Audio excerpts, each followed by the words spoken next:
예배드리겠습니다.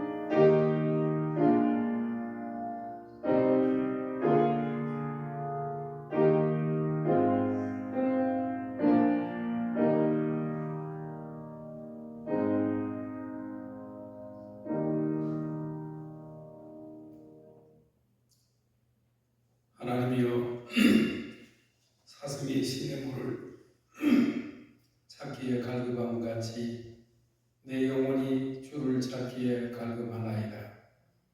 내 영혼이 하나님 곧 살아계신 하나님을 갈망하나니 내가 어느 때에 나아가서 하나님의 얼굴을 배울까. 사랑이 많으신 하나님 아버지, 주의 날을 허락하시고 성도가 함께 모여 예배드릴 수 있도록 인도하여 주심을 감사합니다. 지난 시간도 우리를 안전하게 돌봐주시고 평안 가운데 살게 해주심을 감사합니다. 이 시간 예배를 통하여 주님과 가까이하며 오직 주님만을 바라보며 주님의 음성 듣기를 원합니다. 이 예배 가운데 함께 해주시고 성삼위 하나님 영광 받아 주옵소서. 예수님의 이름으로 기도하옵나이다. 아멘. 다 같이 이 자리에 일어나셔서 찬송가 14장 부르겠습니다.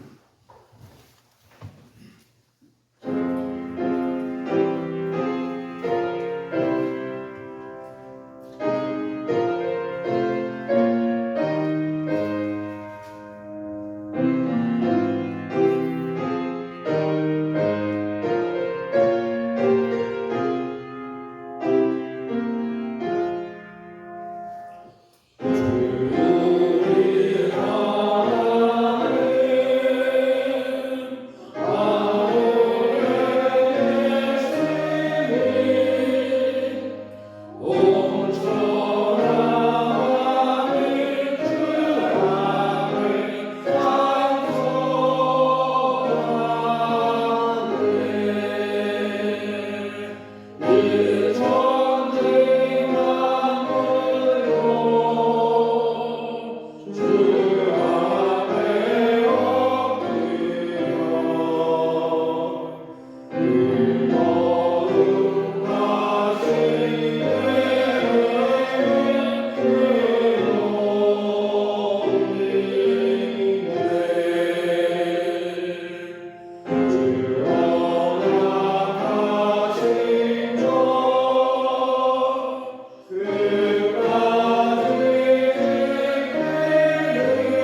교동은 3번 교독하겠습니다.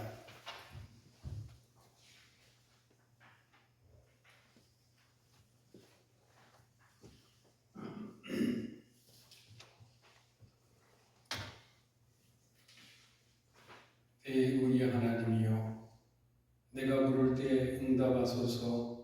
곤란 중에 나를 너그럽게 하셨사오니 내게 은혜를 베푸사 나의 기도를 들으소서. 인생들아, 어느 때까지 나의 영광을 받고 욕되게 하며 헛된 일을 좋아하고 거짓을 좋아하였나. 여호와께서 자기를 위하여 경건한 자를 택하신 줄 너희가 알지어다. 내가 그를 부를 때 여호와께서 들으시리라. 너희는 떨며 범죄하지 말지어다. 자리에 누워 심중에 말하고 잠잠할지어다. 의인이 자를 드리고 여호와를 의지할지어다. 여러 사람의 말이 우리에게 선을 보일 자 누구냐 하오니 여호와여, 주의 얼굴을 들어 우리에게 비추게 하소서.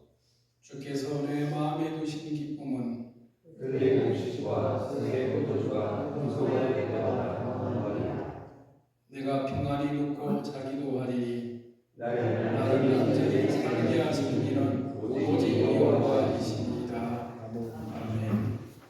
사도신경으로 우리의 신앙을 고백하겠습니다. 나는 전능하신 아버지 하나님 천지의 창조주를 믿습니다.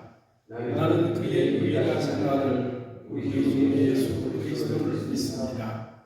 그는 성령으로 잉태되어 동정녀 마리아에게서 나시고 본디오 빌라도에게 고난을 받아 십자가에 못 박혀 죽으시고 장사된 지 사흘 만에 죽은 자 가운데서 다시 살아나셨으며 하늘에 오르시어 전능하신 하나님 하늘의 한 자리에 계시다가 거기로부터 살아있는 자와 죽은 자를 심판하러 오십니다. 나는 성령을 믿으며 거룩한 공교회와 성도의 교제와 죄를 용서받는 것과 몸의 부활과 영생을 믿습니다. 아멘. 자리에 앉으셔서 찬송가 250장 부르겠습니다.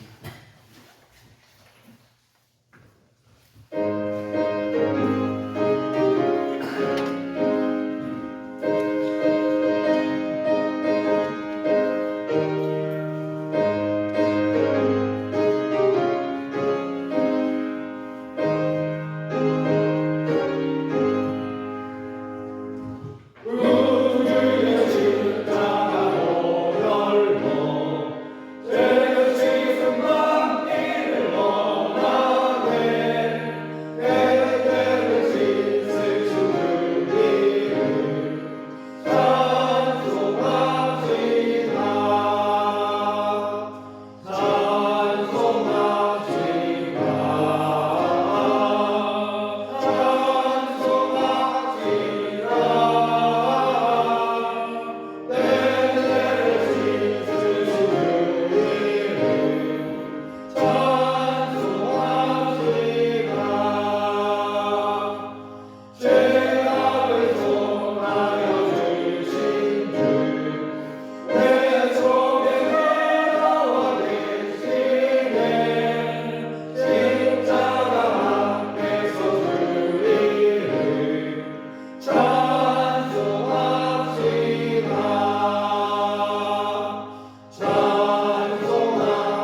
생명으로 저희를 인도해 주심에 감사드립니다. 이 시간 저희와 함께 하시는 성령님의 인도하심에 따라 오늘도 복된 주님 앞에 다 함께 이 모였사오니 저희 모두 그저 왔다 가는 성도들 한 명도 없게 하시고 예배드리는 순서 속에 하나님의 음성을 듣고 하나님의 자녀로 거듭나는 복되고 귀한 경험의 시간이 되도록 허락하여 주시옵소서. 저희 모두 지난 한 주간을 돌아봅니다. 저희의 말과 행동 또 그리고 품었던 마음과 생각이 주님의 뜻에 합당하였는지 또 부족했는지를 고백합니다. 주님의 사랑을 접어두고 세상의 염려와 욕심에 휩쓸려 살았던 저희를 용서하여 주시옵소서. 주님께서 주신 은혜를 잊어버리고 내 힘과 지혜 또 내 의에 따라서 해결하고 살아가려 했던 오만함과 연약함을 회개합니다. 또한 분주함 속에서 부족했던 잘못했던 시간 속의 일들을 기억하게 하시고 또 되돌아보게 하시고 모두 다 빠짐없이 회개하고 고백하게 하여 주시옵소서. 저희는 너무나도 부족하고 미약한 존재인지라 회개마저도 주님의 은혜 없이는 완전할 수 없나이다. 저희들 회개하오니 모두 용서하여 주시옵소서. 주님, 저희의 상한 마음과 무너진 삶을 주님의 은혜로 회복시켜 주셔서 다시금 주님의 사랑과 평안으로 채워주시기를 간절히 간구합니다. 오직 주님만을 의지하는 믿음을 허락하여 주시고 어떠한 상황 속에서도 주님만을 바라보며 순종하는 삶을 살게 하여 주시옵소서.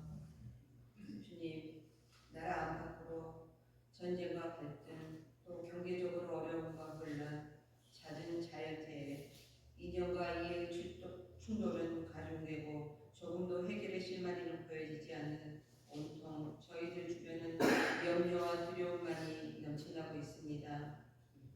하나님은 우리의 피난처시요 힘이시니 환난 중에 만날 큰 도움이시라 하신 말씀을 붙들고 살고 있습니다. 저희들 모두 두려움과 염려를 주님께 맡깁니다.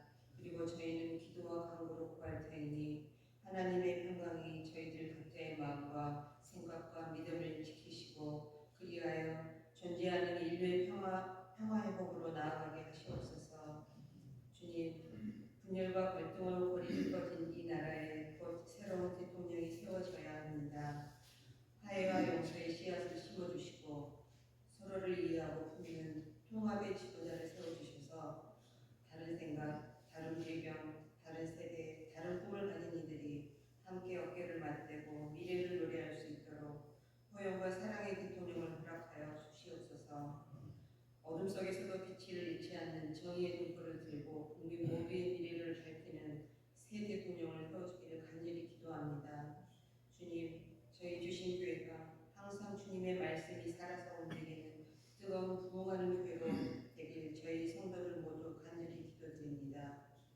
그리고 오늘 이 예배의 말씀 전하실 이원희 목사님에게 성령의 능력으로 배우셔서 주님의 말씀이 선포되어질 때마다 그 말씀으로 살아가는 저희 모두 성령 충만되어지길 간절히 원합니다. 이 모든 말씀을 우리 주 예수 그리스도 이름으로 기도드립니다.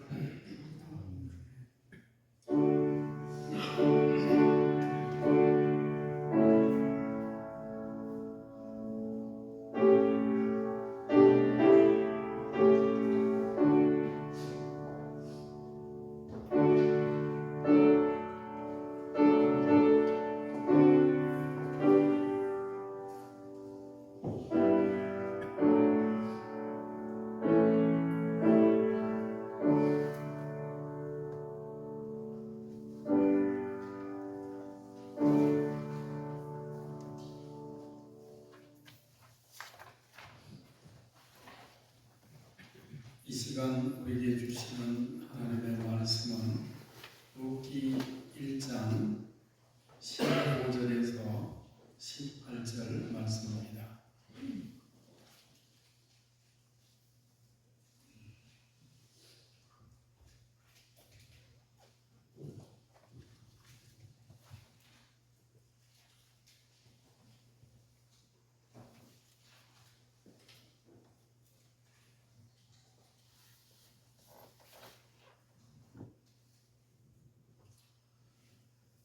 룻기 욥기 1장 15절에서 18절 말씀 저와 여러분이 한 절씩 교독하겠습니다. 나오미가 또 이르되 보라 내 동서는 그의 백성과 그의 신들에게로 돌아가리니 너도 너의 동서를 따라 돌아가라 하니 요시 그에게 내게 어머니가 자르지 돌아가라 강권하지 마옵소서.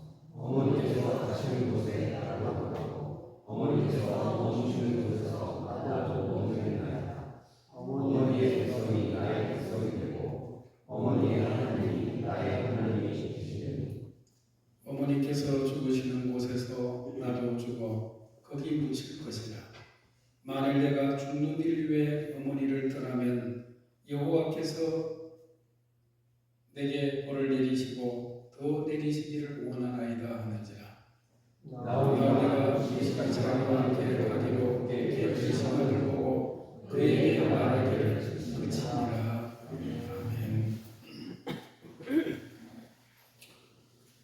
여러분 혹시 내비게이션이 없이 낯선 곳으로 운전하면서 여행해 본 적 있으십니까? 스마트폰이 보편화되기 전 시절의 이야기입니다. 어느 날 중요한 모임에 참석하기 위해서 처음 가보는 지방도시로 운전을 하게 되었습니다. 당시에는 내비게이션이 없어서 종이지도와 메모용 약도만을 의지한 채 출발을 했습니다. 처음에는 고속도로라 쉬웠지만 도시에 들어서게 되자 복잡한 도로와 이정표 때문에 혼란스러웠습니다. 어느 순간 길을 잃어버렸다는 것을 깨달았습니다. 여러 번 길을 물어봤지만 사람들마다 각기 다른 방향을 가리킵니다. 어떤 사람은 저쪽으로 가세요 라고 하고 또 다른 사람은 아니요 반대쪽입니다 라고 합니다. 결국 무작정 이정표를 따라가기로 결정을 했습니다. 이상하게도 그 이정표를 따라갈수록 점점 더 익숙한 건물들이 보이기 시작했습니다. 마침내는 목적지 근처에 큰 랜드마크가 보였고 무사히 도착할 수가 있었습니다.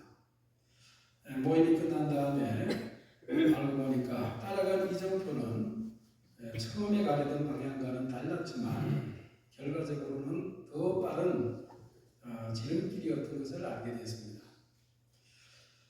때때로 나는 나의 계획보다도 누군가의 안내를 받고 따르는 것이 더 좋은 결과를 가져오는 경우가 있습니다. 오늘 우리가 살펴볼 루스의 이야기도 이와 다르지 않습니다. 가정의 달 5월 오늘은 루기에 나타난 이 가정 이야기, 놀랍고 변함이 없는 헌신에 대한 이야기를 나누고자 합니다. 루스는 자신의 고향, 문화, 신앙, 그리고 안정된 미래를 모두 뒤로 하고 시어머니 나오미를 따라서 낯선 땅으로 떠나기로 결정을 했습니다. 그녀에게는 나오미의 하나님의 인생의 이정표였습니다. 우선 어머니의 백성이 나의 백성이 되고 어머니의 하나님이 나의 하나님이 되시리라고 고백을 합니다. 그녀는 자신이 익숙한 길을 포기하고 완전히 낯선 이정표를 따라가기로 한 것입니다. 우리가 살아가는 이 시대는 선택의 시대이죠. 무엇을 먹을지, 또 어디에서 살지, 또 누구와 함께 할지를 이런 수많은 선택 앞에서 우리는 늘 자신에게 가장 유리한 것, 가장 편한 것을 찾습니다. 그러나 오늘 우리가 만나는 이 룻은 전혀 다른 선택을 했습니다. 낯선 이정표를 따라서 안정과 편안함 대신에 불확실함과 고난을 선택했고 자기 자신의 유익보다는 시어머니의 관계를 선택했으며 무엇보다도 자신의 신앙과 자기 백성보다도 하나님을 선택했습니다. 진정한 사랑은 항상 희생을 동반하는 것입니다. 그리고 그 희생 속에서 우리는 하나님의 사랑의 그림자를 발견하게 되는 것입니다. 모세 이야기는 단순한 가족의 이야기만이 아니라 하나님의 구원 계획과 그리스도의 희생적 사랑을 예표하는 아름다운 복음의 그림자이기도 한 것입니다. 먼저 오늘 본문의 배경을 살펴봅니다. 룻기는 사사시대 이스라엘이 영적으로 가장 어두웠던 시기에 일어났던 이야기입니다. 룻기는 사사시대 이야기이기 때문에 우리 이 배경을 보려면 사사기 21장 25절 보면 그때 이스라엘이 왕이 없으므로 사람이 각기 자기의 소견에 옳은 대로 행하였더라. 이 말씀이 보여주는 것처럼 혼란과 불순종의 시대였습니다. 이때 베들레헴에 심한 기근이 들게 되자 이곳의 출신이었던 이 엘리멜렉이라고 하는 사람이 그의 아내 나오미와 두 아들과 함께 모압 땅으로 이주를 하게 됩니다. 엘리멜렉 가족의 베들레헴의 떠남은 단순한 이주가 아니라 깊은 영적 의미를 담고 있습니다. 이 베들레헴 이 뜻이 이게 빵집, 떡집 그렇게 되어 수가 있습니다. 그런데 이 빵집, 떡집이라는 이곳에 이름과 걸맞지 않게 기근이 들었을 때 이 엘리멜렉과 나오미 가족이 하나님을 전적으로 신뢰하기보다는 자신의 지혜를 의존합니다. 내 하나님이라고 하는 이 뜻의 이름을 가진 이 엘리멜렉이 약속의 땅을 떠나서 이방 땅 모압으로 가는 결정은 아주 역설적이지 않을 수가 없습니다. 이것은 우리가 어려움 앞에서 하나님보다도 세상의 해결책을 찾는 그 모습을 보여주기도 하는 거죠. 베들레헴은 이 빵집이라는 뜻, 떡집이라는 뜻인데 기분 중에도 그것은 여전히 하나님의 공급이 있는 약속의 땅인 것입니다. 엘리멜렉이 이곳을 떠난 것은 영적으로 하나님의 언약과 인재에 벗어나는 선택이었습니다. 이것은 신앙인이 어려움 속에서 하나님의 약속을 의심하고 세상의 안전을 찾아가는 모습을 나타내 주는 것이기도 하죠. 엘리멜렉의 선택 이후에 그와 그 두 아들은 모압에서 죽음을 맞게 됩니다. 이것은 하나님의 인도를 벗어난 결정이 쓰러진 결과를 보여주는 것이기도 하죠.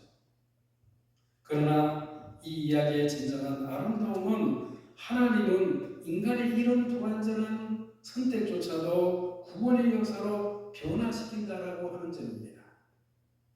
엘리멜렉의 잘못된 선택을 통해서 룻이라고 하는 모압 이방 여인이 이스라엘의 신앙 공동체로 들어오게 되고 결국은 다윗 왕의 증조모이자 예수 그리스도의 조상이 되었습니다.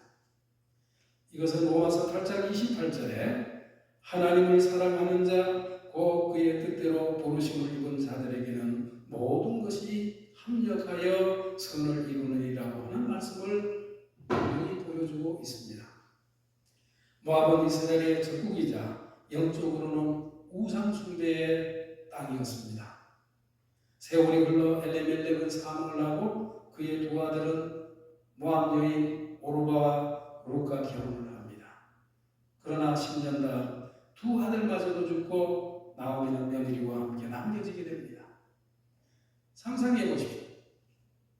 남편을 잃고 두 아들마저 잃었던 이 나오미의 심정을, 그래서 그녀는 자신의 이름이 원래는 기쁨이라고 하는 그 나오미였는데 이제는 나오미가 아니라 승자라고 하는 마라라고 불러달라고 그가 다시 베들레헴으로 귀환할 때 그 말하는 것을 보게 되죠. 그녀의 인생은 스리슨 고통으로 가득 찼던 것입니다. C.S. 루이스는 고통은 하나님의 악성이라는 말을 합니다. 때로 우리가 가장 큰 상실과 고통을 통해서 하나님은 가장 크게 말씀하고 계시는 것입니다. 나오미의 스타린 경험도 결국은 더 큰 하나님의 계획의 일부였던 것이죠. 나오미는 고향 베들레헴으로 돌아가기로 결심을 하고 두 며느리에게 자신의 백성에게 이제는 돌아가라고 권합니다. 사실 이것은 현실적인 조언이죠. 그의 남편 엘리멜렉이 했던 그런 결정과 비슷하기도 하죠. 그러나 또 한편으로는 이 며느리를 배려하는 조언이기도 했습니다. 가부가 된 며느리들이 이방 땅 이스라엘에서 살아남기가 쉽지 않기 때문입니다.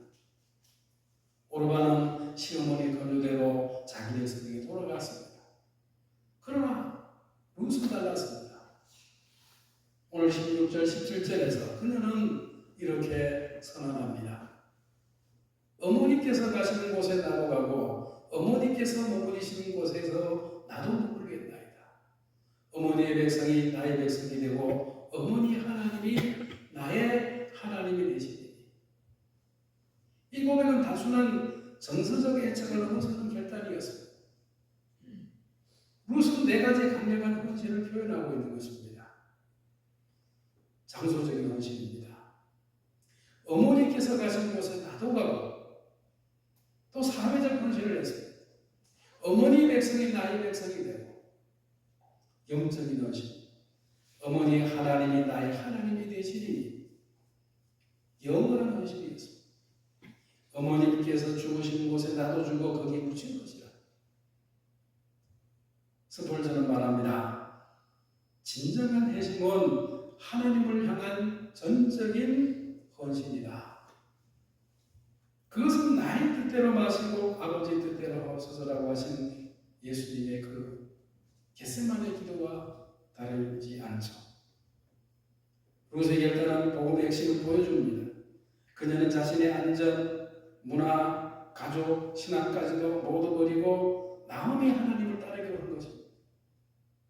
이것은 예수님을 따르기 위해서 모든 것을 버리는 제자들의 모습이 아닐 수가 없는 것입니다.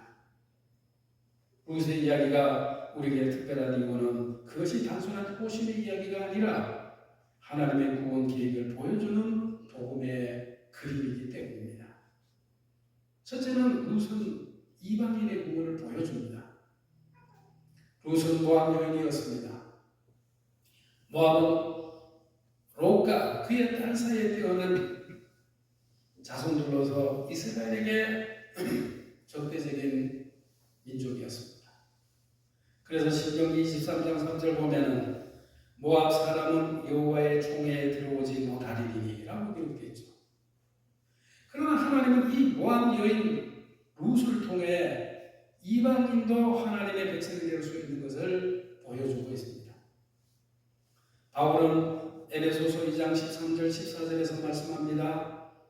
이제는 전에 멀리 있던 너희가 그리스도 예수 안에서 그리스도의 피로 가까워졌느니라.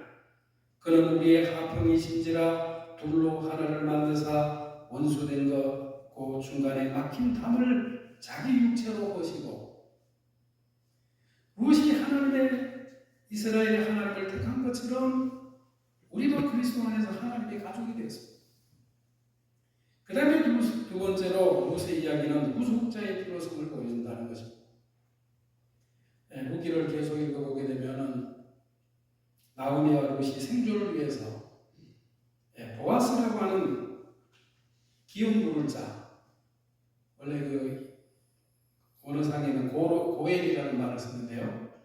이 고엘이라는 것은 가난하고 궁핍한 친족을 대신해서 그들의 재산을 되찾아 주기도 하고 또 종이 되면 그 종의 신분에서 풀어서 친족을 자유롭게 만들어주기도 하고 또 자손이 없이 죽은 친족의 이름을 이어가는 그런 역할도 합니다. 보아스는 룻을 부족하게 아내로 맞이합니다. 이것은 예수님이 자신의 신부인 교회를 구속하는 것의 예표가 될 것입니다. 요한계시록 5장 9절에서는 사람들을 피로 사서 하나님께 드리시고 라고 하죠. 또 C.S. 루이스는 하나님은 우리의 본성을 입으시고 우리가 그분의 본성에 참여할 수 있도록 하셨다 그랬습니다. 예수님은 우리의 궁핍함에 동참하시고 우리를 구원하기 위해 자신을 내어주셨습니다. 그 다음에 세 번째 룻은 하나님의 언약의 사랑, 그러니까 헤세드를 보여준다는 것입니다. 웃기는 히브리어 헤세드라고 하는 이 단어가 중요하게 사용되고 있습니다. 이것은 변함없는 언약적 사랑을 말합니다. 롯은 나오미에게 헤세드를 보였고 보아스는 롯에게 헤세드를 보였습니다. 궁극적으로 하나님은 그들 모두에게 헤세드를 보여주셨습니다. 하나님 우리에게도 변함없는 사랑을 보여주고 계십니다. 로마서 8장 38절 39절에서 바울은 말합니다. 내가 확신하노니 사망이나 생명이나 다른 어떤 피조물이라도 우리를 우리 주 그리스도 예수 안에 있는 하나님의 사랑에서 끊을 수 없으리라. 이제 롯의 헌신을 우리 가정에 어떻게 적용할 수 있는지도 생각해 봅니다. 첫째는 헌신의 선택이라는 것입니다. 롯은 쉬운 길 대신에 어려운 길을 선택했습니다. 오늘날 많은 사람들이 관계가 어려워지게 되면 쉽게 포기를 하죠. 결혼 생활이 힘들면 이혼을 선택하고 부모와 관계가 어려우면 단절을 합니다. 교회 생활이 힘들면 떠남을 선택합니다. 그러나 진정한 사랑은 고난 속에도 선택하는 것입니다. 예수님은 십자가 고통 앞에서도 우리를 선택하셨습니다. 나의 원대로 맛이 없고 아버지의 원대로 하옵소서라고 기도하시면서 결국 우리를 위해 십자가를 선택하셨습니다. 사랑은 결코 쉬운 길을 찾지 않습니다. 여러분의 가정에서 여러분은 어떤 선택을 하고 계십니까? 편안함과 자기 만족을 선택하십니까? 아니면 희생과 헌신을 선택하고 계십니까? 그 다음에 두 번째 헌신은 언약입니다. 롯은 만일 내가 죽는 일 외에 어머니를 떠나면 여호와께서 내게 벌을 내리시고 더 내리시기를 원하나이다 라고 합니다. 이것은 하나님의 엄수한 서약입니다.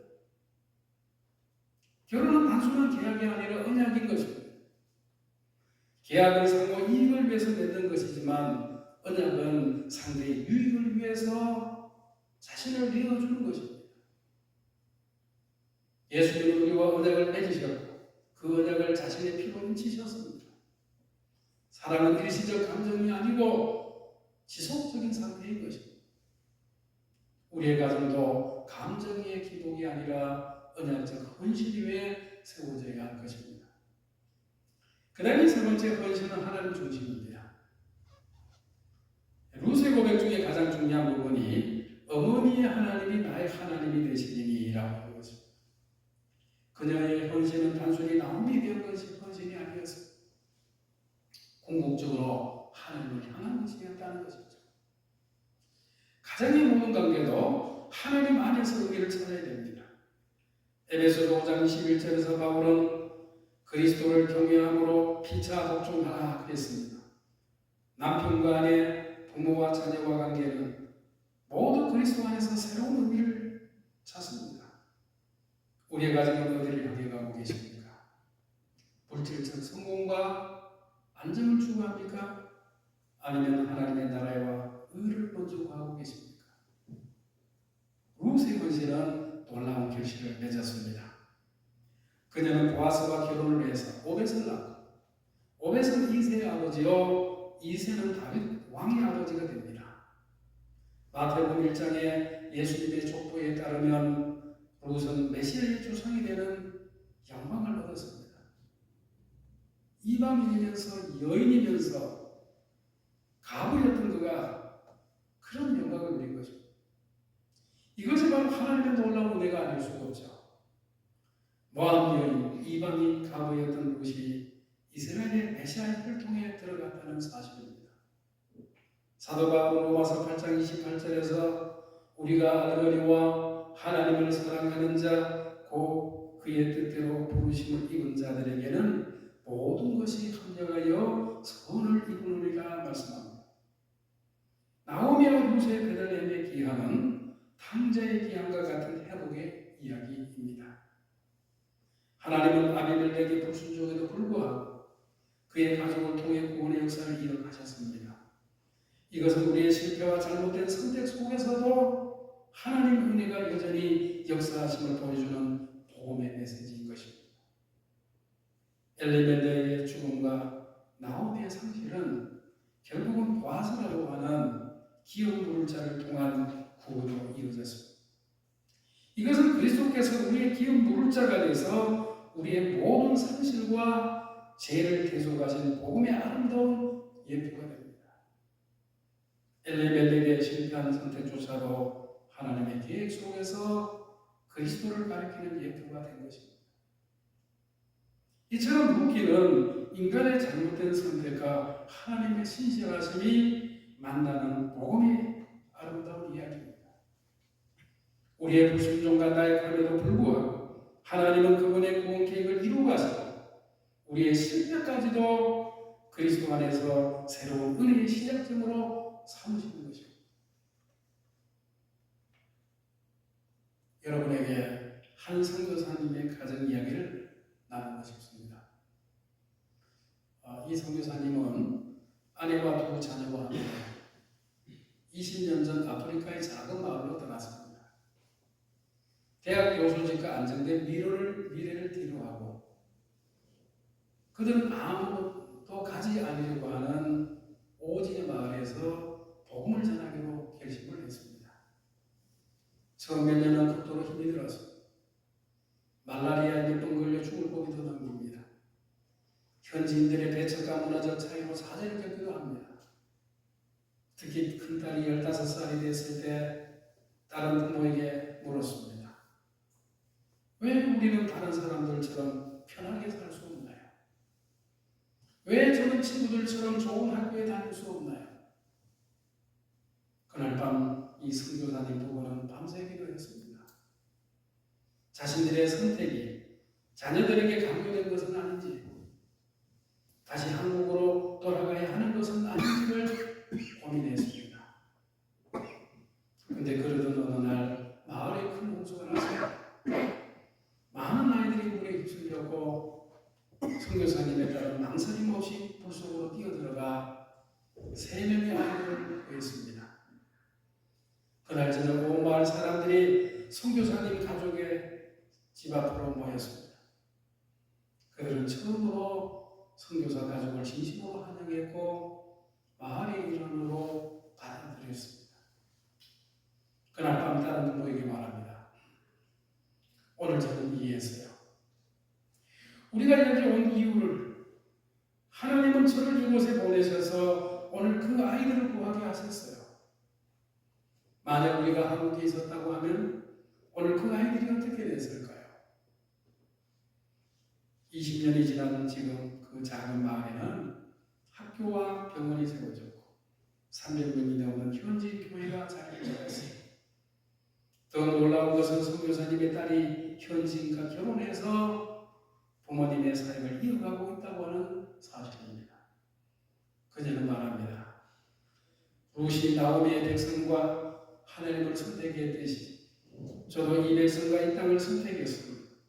그리고 그 선택을 통해서 하나님은 제 인생을 상상할 수 없이 풍요롭게 하셨습니다. 여러분, 루스는 자신의 선택이 어떤 열매를 맺을지를 알지 못했습니다. 그저 시어머니를 향한 사랑과 하나님에 대한 믿음으로 결단했을 뿐입니다. 하지만 하나님은 그 작은 헌신을 통해서 다윗 왕의 그리고 궁극적으로는 예수 그리스도의 족보의 근면을 포함시키게 됐습니다. 여러분의 헌신, 여러분의 선택이 어떤 열매를 맺을지 누가 알겠습니까? 루트 자신의 선택이 이스라엘의 메시아, 나아가 온 인류의 구원자의 탄생으로 이어질 줄은 몰랐을 것입니다. 그러나 하나님은 그녀의 작은 헌신을 위대한 구원의 역사로 만드셨던 것입니다. 우리의 충실함은 결코 헛되지 않은 것입니다. 하나님은 우리가 뿌린 씨앗을 반드시 열매 맺게 하시는 것입니다. 루스의 이야기는 결국은 하나님의 이야기입니다. 우리가 하나님을 선택하기 전에 하나님이 먼저 우리를 선택하셨습니다. 요한일서 4장 19절에서 우리가 사랑하면 그가 먼저 우리를 사랑하셨음이라고 했습니다. 롯이 나오미에게 어머니께서 가시는 곳에 나도 가고라고 말한 것처럼 예수님은 우리에게 찾아오셔서 우리와 함께 하기 위해서 하늘 보좌를 버리시고 이 땅에 오셨습니다. 롯이 어머니께서 죽으시는 곳에서 나도 죽어 거기에 묻힐 것이라고 말한 것처럼 예수님은 우리를 위해 십자가에서 죽으셨습니다. 가정의 달을 맞이해서 우리 모두가 루카 같은 헌신 그리고 그 헌신의 원형이신 예수 그리스도의 사랑을 기억해야 하겠습니다. 우리의 가정이 단순한 혈연의 관계가 아니라 그리스도의 사랑으로 연결된 믿음의 공동체가 되기를 바랍니다. 참된 기쁨을 찾고자 한다면 자신을 잊어버리시기 바랍니다. 자신보다도 더 큰 무언가, 더 좋은 무언가를 위해 살아가시기 바랍니다. 우리 모두가 자신이 아닌 하나님과 우리의 가족을 위해 헌신하는 삶을 살아가십시다. 기도하겠습니다. 사랑이 많으신 하나님 아버지, 롯의 이야기를 통해서 진정한 헌신과 사랑이 무엇인지를 깨닫게 해주심을 감사합니다.